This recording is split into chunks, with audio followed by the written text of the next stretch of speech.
যেটা আদি কোরআন ছিল, সে কোরআন বদরের যুদ্ধে পুড়ে ছাই হয়ে যায়, জেনে রাখুন। ইতিহাস আমার কাছে আছে, পিকে হিটলার লেখা ইতিহাস আমার কাছে আছে। এবং তারপরে 27 জনের শয়তানের দল মিলে এই কোরআন লিখেছে, এবং বারে বারে এই কোরআনের মধ্যে এমন এমন জিনিস ঢুকানো হয়েছে, বাচ্চাদের শেখানো হচ্ছে, হে মুসলমানগণ, অমুসলমানদের যেখানে পাইবে সেখানে বন্দি করিবে, নির্মম ভাবে হত্যা করিবে। কোরআনে লেখা, আমার কাছে আছে কোরআন। ওরা চ্যালেঞ্জ করুক, আমার কাছে কোরআন আছে, তাজের কোরআন। ওই কোরআন পাওয়া যায় না গরু না খেলে।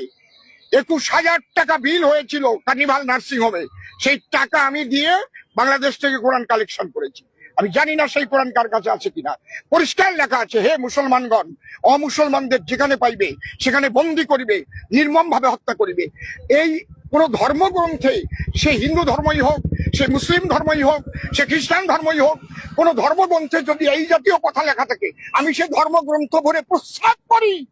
সে ধর্মগ্রন্থ আমি যখন তখন পুড়িয়ে ফেলতে পারি। মানবতা বিরোধী সেই ধর্মগ্রন্থ। এইভাবে শিক্ষা দিয়ে আজ বাংলাদেশে হিন্দুদের উপর অত্যাচার করা হচ্ছে, মা বোনদের উপর অত্যাচার করা হচ্ছে। দীপু দাসকে জ্যান্ত পুড়িয়ে মারা হলো। এটা কোনো মানবতার কাজ? এটা কোনো ধর্মের কাজ?